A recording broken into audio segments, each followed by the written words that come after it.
वन्दे अहम् श्रीगुरो श्रीयुतपदकमलम् श्रीगुरून् वैष्णवश्च श्रीरूपम् साग्रजातम् सहगण रघुनाथान्वितम् तम् सजीवम् साद्वैतम् सावधूतम् परिजन सहितम् श्रीकृष्ण चैतन्य देवम् श्री राधा कृष्ण पादान् सहगण ललिता विशाखान्वितश्च नमो विष्णुपादाय भागवत प्रियात्मने भक्ति केवल श्रेष्ठाय गुरुवर्गानुगामिने भक्ति सुंदर सन्यासी नामिने भक्ति रूपिणे गौड़ीय शास्त्र गौरांग ख्याति प्रकाशक भय नमो विष्णुपादाय और ग्लोमी प्रियात्मने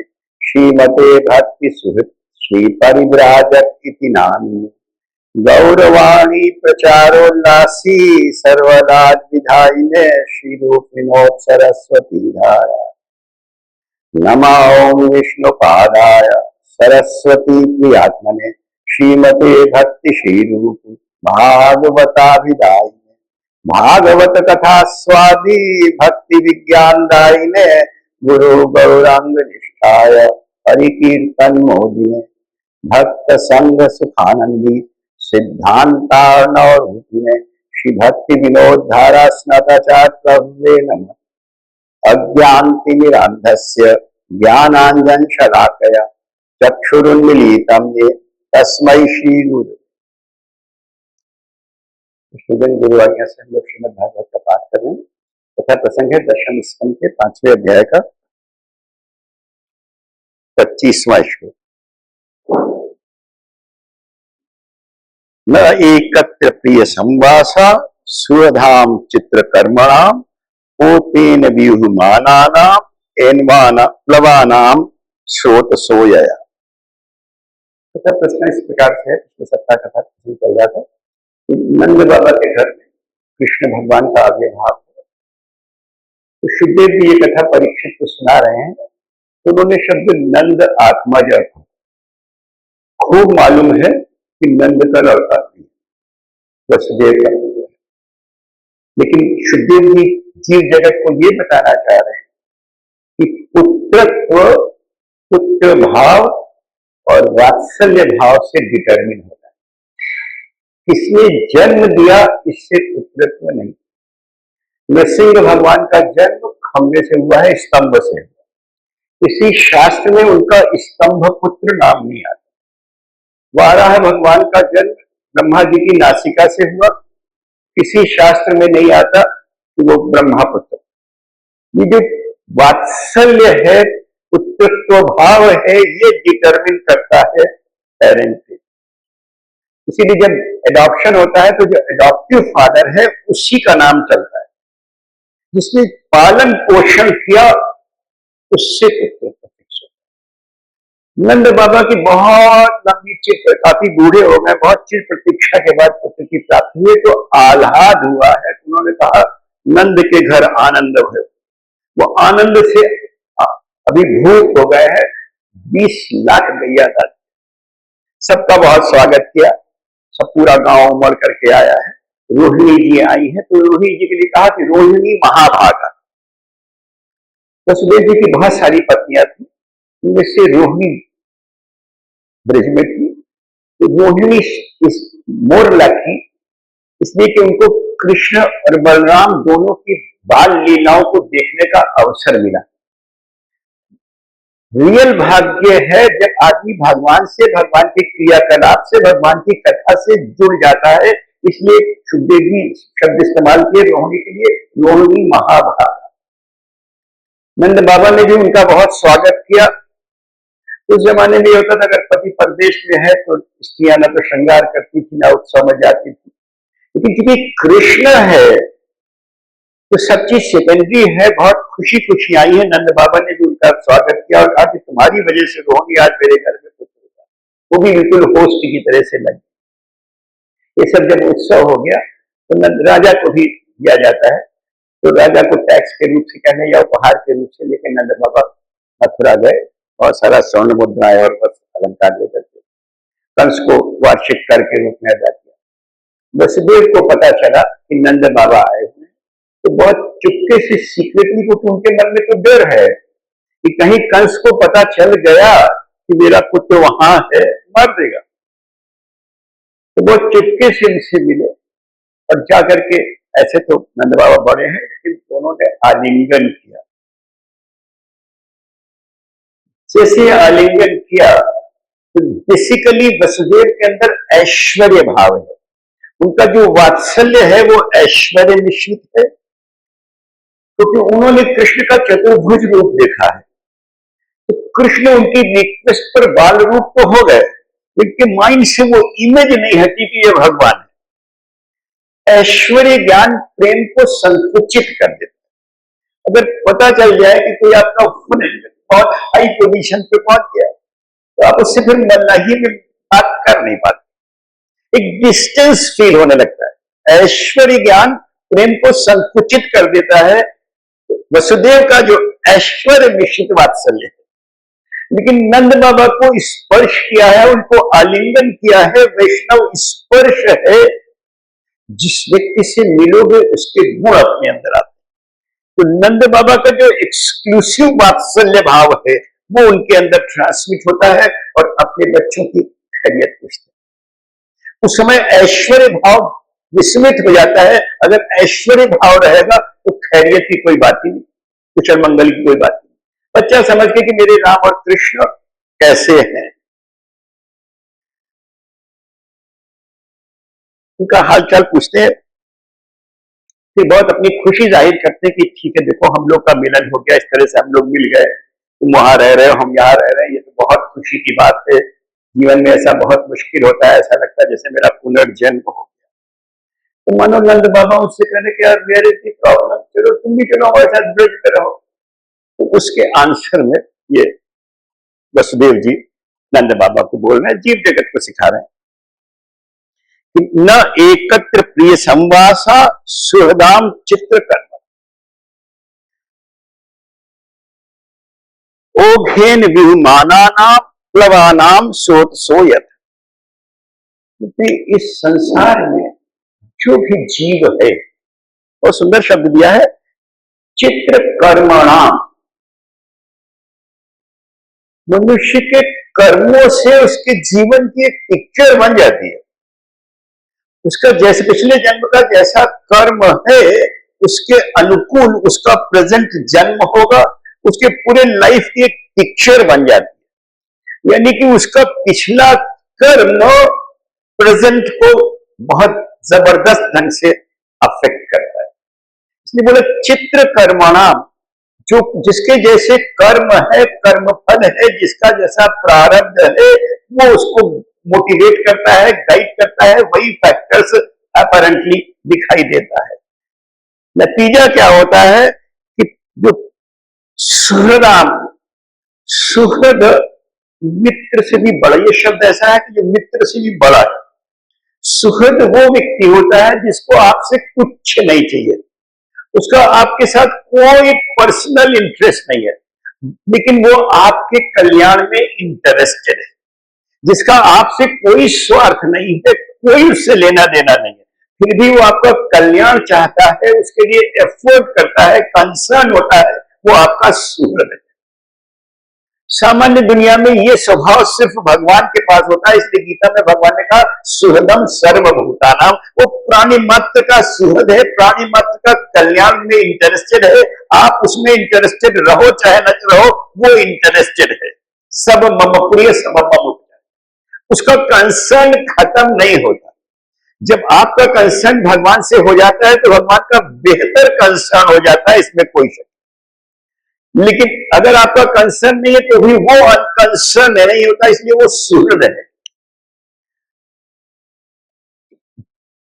वसुदेव जी बता रहे संसार में जो हमारे सुहृद है और जो हमारे प्रियजन है वो एक साथ रहने बहुत मुश्किल है।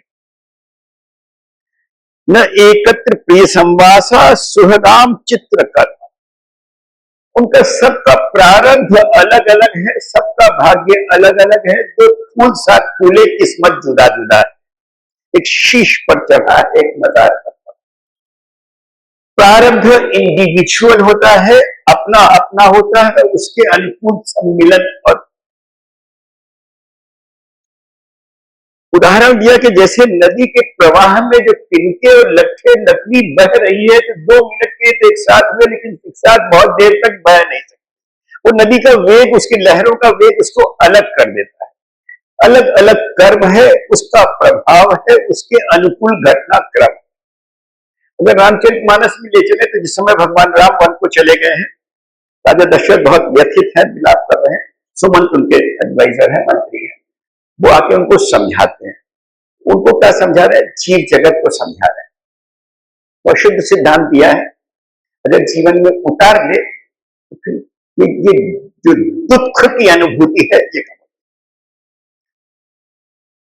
तुम्हें जन्म मरण, लाइफ एंड डेथ, जन्म मरण सब सुख दुख होगा। लाइफ में प्लेजर, पेन्स, सफरिंग्स, जन्म मरण सब सुख दुख होगा। हानि लाभ प्रिय मिलन वियोगा, हमारा प्रिय से मिलना, प्रिय से बिछड़ना, लाभ गेन लॉस सब। जन्म मरण सब सुख दुख भोगा, हानि लाभ प्रिय मिलन वियोगा। काल कर्म बस होई गोसाई, बर बस रात दिवस की नाई। जैसे रात के बाद दिन आएगा कोई रोक नहीं सकता, यानी कि जो तुम्हारे बियॉन्ड कंट्रोल है। ऐसे ये चीजें जन्म मरण सुख दुख प्रिय मिलन वियोग, ये सब अपने हाथ में नहीं है, काल कर्म बस। इसके पीछे जो फैक्टर है वो हमारा पिछला कर्म है। जो हमारा पिछला कर्म है वो हमारे वर्तमान को डिटरमिन करता है, और ये प्री फिक्स होकर के आता है, हम इसको लेकर के। माता देवहूति को जो कपिल भगवान ने उपदेश दिया है, तो भागवत के 3रे स्कंद के 31वें अध्याय में पहला श्लोक आता है कि कर्मणा दैवनित्रेण जंतु देहोत्पत्तये, स्त्रिया उदरा प्रविष्टा पुंसा रेता कणाशय। भगवान का केवल सुपरविजन है, भगवान का कोई रोल नहीं। उनका सुपरविजन है इसलिए कि उनका बनाया हुआ एक सिस्टम है।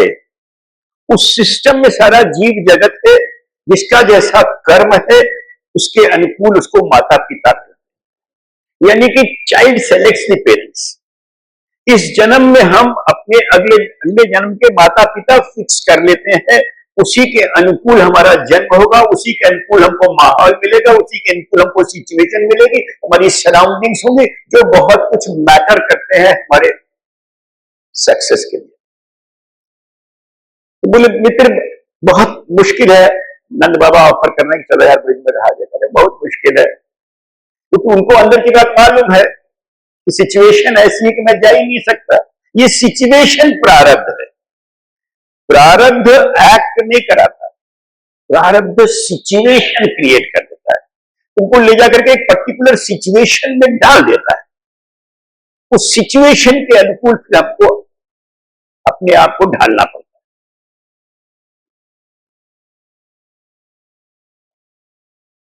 मामला कुछ सीरियस होने लगा था, बात तो उन्होंने थोड़ा बात को चेंज किया, फिर अपने बच्चों का हालचाल पूछते हुए कहा, थैंक्स कहा नंद बाबा को कि मेरे बच्चों को मैंने बलराम जी को पाल रहे हो आप, तो वास्तव में आप लोग बहुत महान हो, तो इतना अच्छे से दूसरे के बच्चे को भी पाल रहे हो।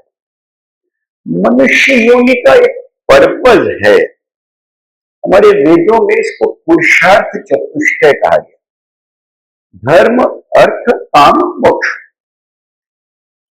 लाइफ का प्रयोजन, लाइफ का पर्पस। बसवे जी बोलते हैं, पुंसा त्रिवर्गो विहता सुहृदो ही अनुभाविता, न तेषु क्लिश्यमानेषु त्रिवर्गो अर्थाय कल्पते। जिसने लाइफ में धर्म अर्थ काम तीनों को सही ढंग से पा लिया, यानी कि जिसने राइट ट्रैक पर काम करते हुए पावर पोजीशन सब कुछ पा लिया, तो उस पावर और पोजीशन का यूजर जो निज जन है, जो हमारे हमसे जुड़े लोग हैं, उनके कल्याण के लिए होना चाहिए। जब वसुधैव कुटुंबकम की सोचे तो प्राणी मात्र के कल्याण के लिए होना चाहिए। तो हमारे जितने धर्म ग्रंथ हैं तो जीने की कला सिखाते हैं, हाउ टू लिव सिखाते हैं। मानस सिखाती है कि कीरति भानीति भूति भली सोई, कीरति भानीति भूति भली सोई, सुरसरी सम सब पाहित होई। तुम्हारी पावर, तुम्हारी पोजीशन, तुम्हारा पैसा तभी तक सार्थक है जब वो सबके लाभ के लिए यूज। इसे गंगा किसी में डिस्क्रिमिनेट नहीं करती, वो हर एक के कल्याण। सुर सरिसम सबका। अगर एक गाना है ना कि अपने लिए जिए तो क्या जिए, अपने लिए जिए तो क्या जिए, तू जी ऐ दिल जवानी।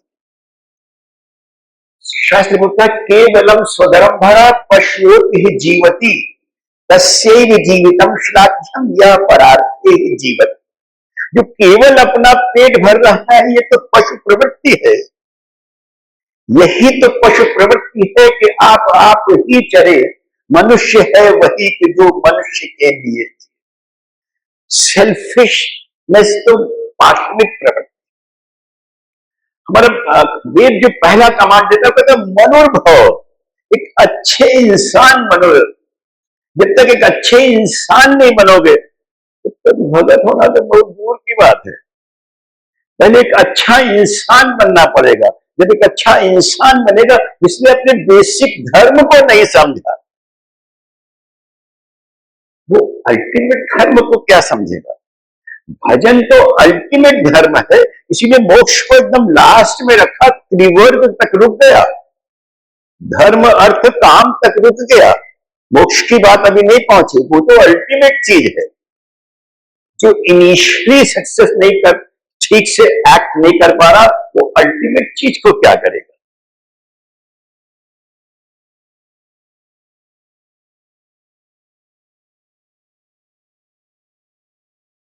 उनका धन्यवाद करते हैं और ये सब लोगों का खैरियत पूछते हैं, कुशल मंगल पूछते हैं। तो नंद बाबा बताते हैं कि हाँ भैया वहां तो सब कुशल है, लेकिन आई एम सो सॉरी, आपके साथ बहुत बुरा हुआ, आपके सारे पुत्रों को कंस ने मार डाला।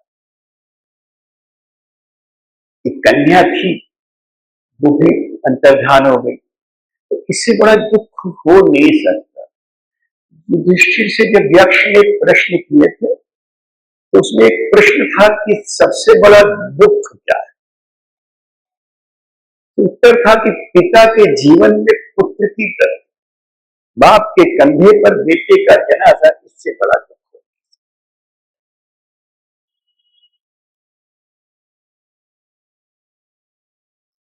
उनके प्रति बहुत सहानुभूति व्यक्त कर रहा है। फिर उनका दिल पूरा हो जाए इसलिए उनको एक शुद्ध सिद्धांत दे रहा है।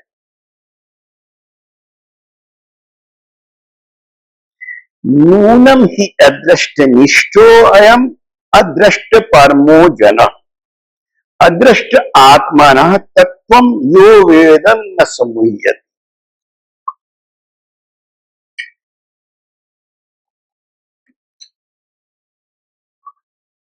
देखो ये सब जो कुछ घटनाक्रम घटित हुआ, प्रारब्ध है। इस प्रारब्ध को अदृष्ट है। जो हमें सुख मिलता है या दुख मिलता है, उसके मूल में हमारा प्रारब्ध है। अदृष्ट पारमोज, हर व्यक्ति इस प्रारब्ध से रेगुलेटेड है। ये प्रारब्ध अल्टीमेट अंत हो जाता है। जिसने इस प्रारब्ध की बात को ठीक से समझ लिया, उसका समझ लो विवेक जागृत हो गया। अगर हम रियलिटीज ऑफ लाइफ को समझ रहे हैं कि इस चीज के मूल में क्या फैक्टर है,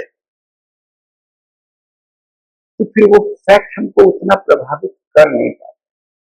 उस सिद्धांत को ठीक से समझ लेना कि बहुत जबरदस्त प्रारब्ध का सिद्धांत है। अमिताभ बच्चन है, उनके पिताजी हरिवंश राय बच्चन, उनकी एक पुस्तक है मधुशाला। मधुशाला में शराब का कोई जिक्र नहीं, रूपक है। एक पद है प्रारब्ध और पुरुषार्थ पर है, उसमें एक टग ऑफ वार चलती है प्रारब्ध और पुरुषार्थ। एट टाइम्स प्रारब्ध बहुत बली होता है। पद है मदिरालय में कब से बैठा, ये मदिरालय शराब खाना नहीं है, ये संसार में आप आए हैं। मदिरालय में कब से बैठा, पी न सका अब तक हाला। यह हाला शराब नहीं है, हम सक्सेस नहीं पाए, हमने बहुत एफर्ट किया, कोई रिजल्ट अल्टीमेटली नहीं निकल पाए। मदिरालय में कब से बैठा, पी न सका अब तक हाला। जतन सहित भरता हूं कोई, किंतु पलट देता प्याला।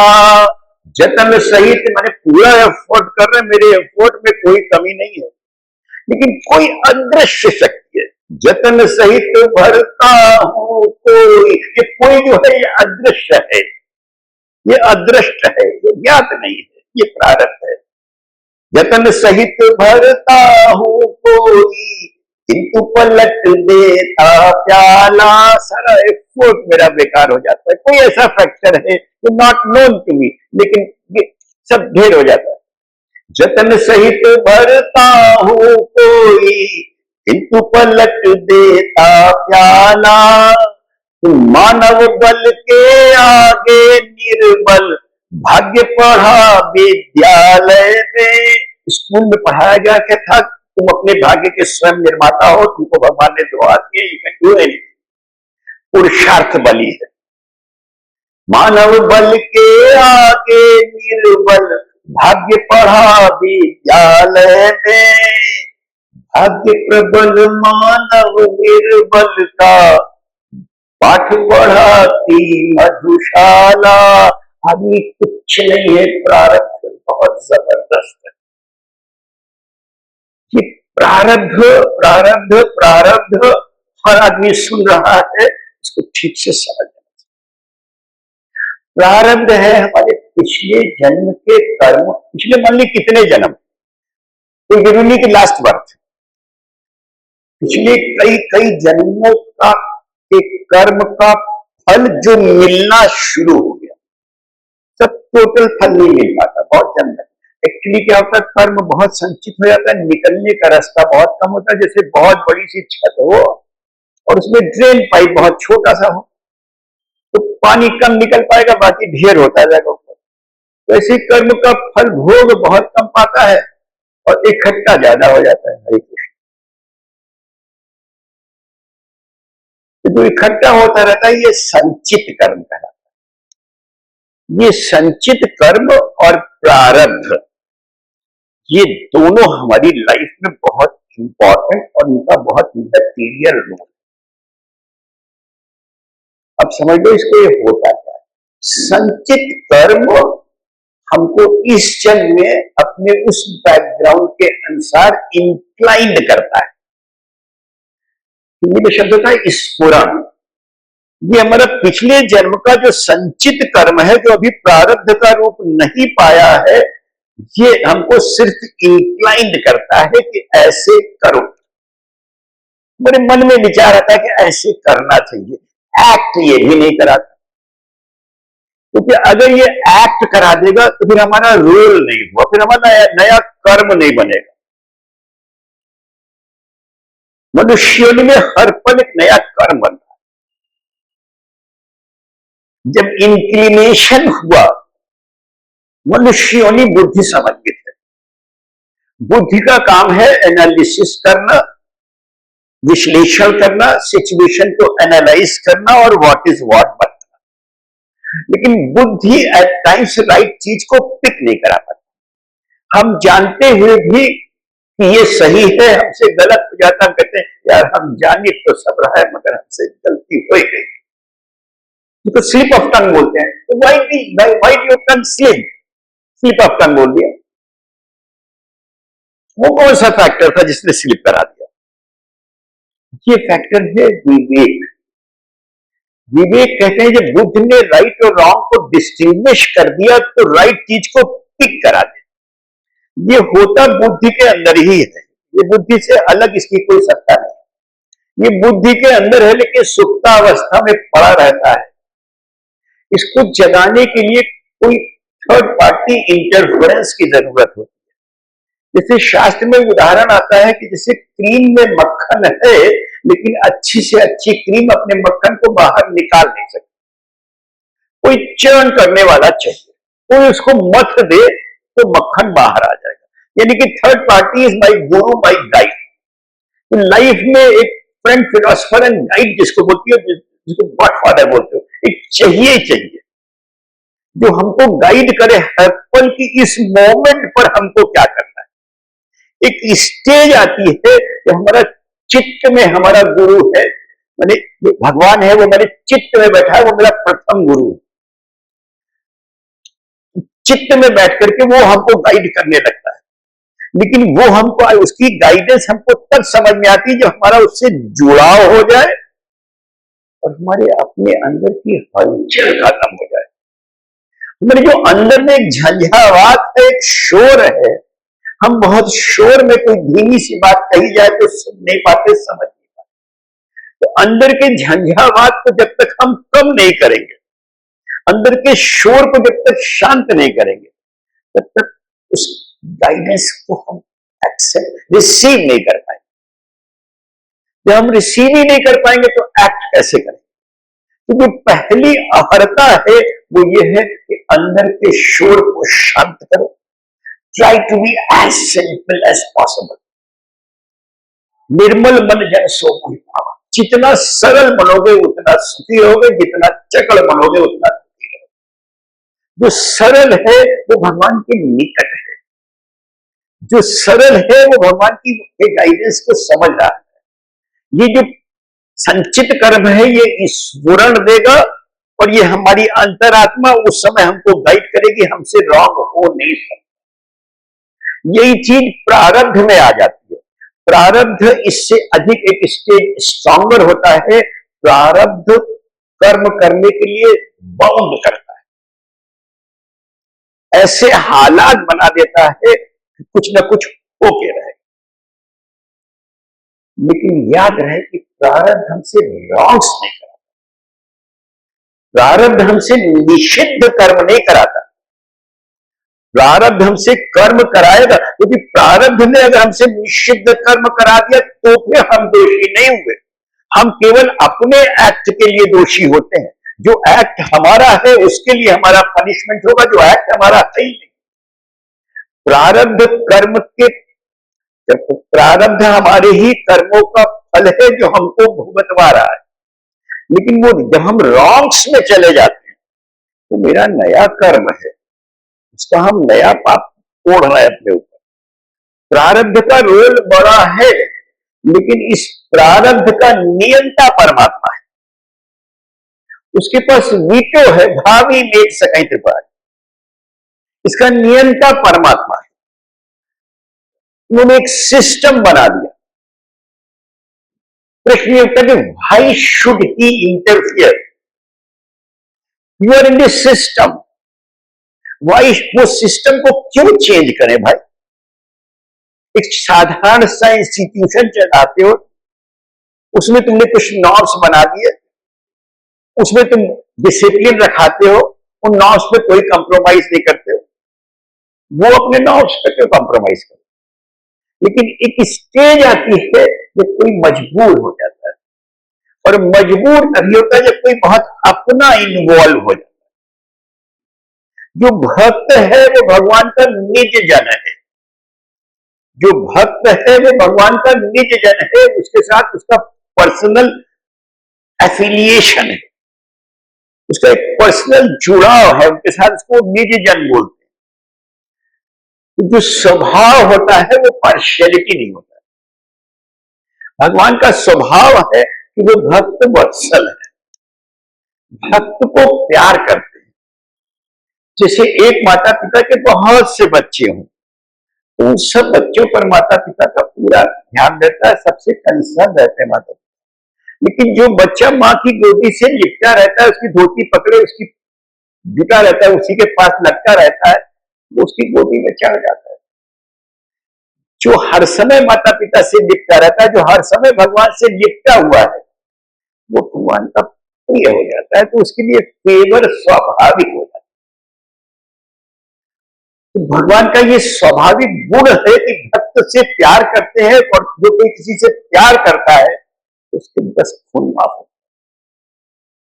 ये पावर केवल और केवल कृष्ण के पास है, और किसी के पास ये है नहीं।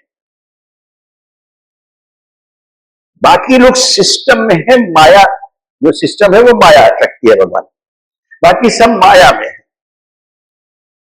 तो हम क्या करें, हाउ टू लिव। देखो एक होता है दुख, हमें ये प्रारब्ध सुख देता है। एक होता है दुख का भोग, एक होता है दुख का प्रभाव। एक होता है दुख का भोग, एक होता है दुख का प्रभाव। दुख के भोग में हम केवल अफसोस करते हैं, दुखी होते हैं कि हमारा तो कर्म ऐसे रहे, ताकि कर्म फल है भोगे का फल। दुख के भोग में दुखी होता है, और जब दुख का प्रभाव होता है तो उसमें दुखी नहीं होता, वो दुख के कारण की खोज करता है।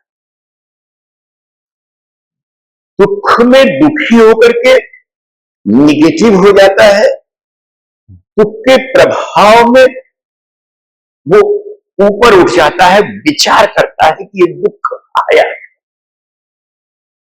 जब वो विचार करता है कि ये दुख के मूल में क्या है, तो उसको मिलता है कि सुखेच्छा। दुख के मूल में सुखेच्छा है कि मेरा दुख भाग जाए, मैं सुखी हो। ये जो इच्छा है ये हमारे दुख के मूल में है। तो ये जो सुखेच्छा ना हो, ये सुखेच्छा होती का इट्स इन द माइंड, ये तो मेरे माइंड में होती है। उस माइंड सेट को कहां ले जाना है, गीता हमें जीने की कला सिखाती है। डे टू डे लाइफ, हमारी इस लाइफ में हम कैसे जिए, चीजों को किस एंगल से देखें, किस एंगल से एक्सेप्ट करें।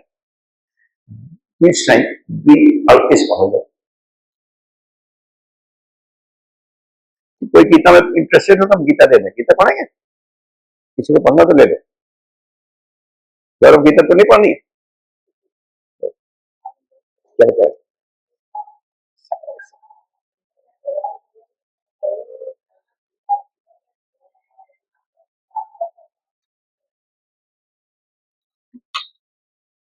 सुखे दुख समेत कृत्वा, सुख दुखे समेत समेत कृत्वा, लाभा लाभो जयो जय। तो युद्धाय युज्यस्व नैवं पापम अवाप्स्यसि। सुख दुख हानि लाभ, जय पराजय। जय पराजय का क्या परिणाम होता है, हानि और लाभ होगा। और हानि या लाभ में क्या होगा, सुख या दुख होगा। भगवान सिखा रहे तुमको इससे ऊपर उठना है, तुमको सिर्फ अपना कर्तव्य कर्म एक पर्टिकुलर मोमेंट पर, एक पर्टिकुलर सिचुएशन पर हमको एक ड्यूटी असाइंड है। इस समय अर्जुन युद्ध क्षेत्र में है, उसको एक ड्यूटी असाइंड। हम अपने जीवन में युद्ध क्षेत्र में है, हर मोमेंट हमको एक ड्यूटी असाइंड है। जो हम कर्तव्य कर्म करते हैं उसमें हानि लाभ, जय पराजय, सुख दुख, इसका विचार ही नहीं आता। हम अपना धर्म कर रहे हैं, it is a satisfaction in itself, it is a reward in itself. हम अपना धर्म कर रहे हैं, मैंने अपना धर्म किया, it is a reward in itself. इसके बियॉन्ड जाना ही नहीं। तो युद्ध युद्ध युद्ध ड्यूटी तुमको असाइंड है तो उसमें भूत की तरह जुट जाओ। यू जस्ट उसको होल हार्टेडली करो, लेकिन अनकंसर्न होकर के चीजों को एनालाइज करो। सुख आता हुआ अच्छा लगता है, जाता हुआ खराब लगता है। दुख आता हुआ खराब लगता है, जाता हुआ अच्छा लगता है। न सुख किसी का टिका है, न दुख किसी का टिका। सुख जाएगा तो दुख देकर, दुख जाएगा तो सुख देकर, तो कहां सुख और दुख में करो। चीजों को एनालाइज करो, सिचुएशन को एनालाइज करो। वे साइंटिस्ट पढ़ोगे, वे साइंटिस्ट।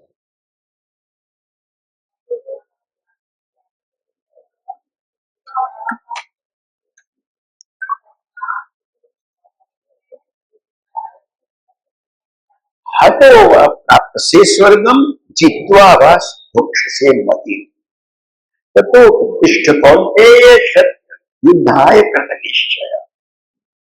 चीजों को एनालाइज करो। जब तुम कुछ करोगे तो दो ही रिजल्ट होंगे, पॉजिटिव होगा या निगेटिव होगा। युद्ध क्षेत्र में या तो मर जाओगे तो या जीत जाओगे। मर गए तो स्वर्ग है, जीत गए तो ऐश है। तो लेकिन तुमको डिटरमिन होना पड़ेगा।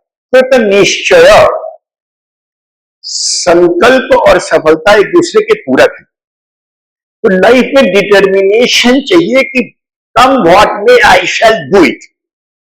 एक बार जब हमको समझ में आ जाए कि हम राइट ट्रैक पर हैं, तो फिर एक डिटर्मिनेशन चाहिए। जब तक वो संकल्प नहीं है, जब तक कोई भी काम आप हाफ में करोगे, विदाउट डिटर्मिनेशन करोगे तो सफलता डाउटफुल होगी। लेकिन जिसमें हमारा फुल कंसंट्रेशन है, फुल डिवोशन है, उसमें सफलता न मिले इसमें सफलता मिलेगी ही मिलेगी। इसलिए पूरी तरह से जुटना है।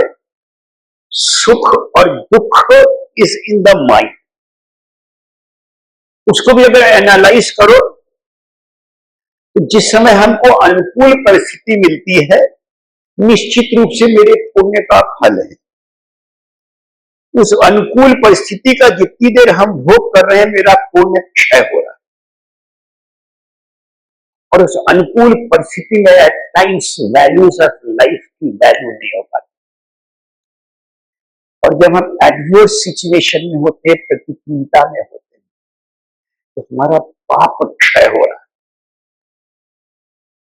हम उन्नत हो रहे हैं अपने पाप से, क्योंकि ये प्रतिकूलता मेरे पाप का परिणाम है। ये एडवर्स सिचुएशन हमारा पाप है जो हमको भुगतवा रहा है। भोग पे खट रहा है।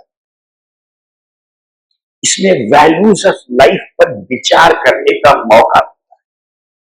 इसलिए एडवर्सिटीज में वैल्यूज ज्यादा बढ़ती है। तो इसमें खुश होना चाहिए कि ये तो हमको निखार रहा है, ये परिस्थिति हमको निखार रही है। इसलिए इसमें दुख करने का विषय नहीं है। नंद बाबा समझा रहे हैं वसुदेव जी को कि इसमें देखो दुखी होने की बात नहीं है।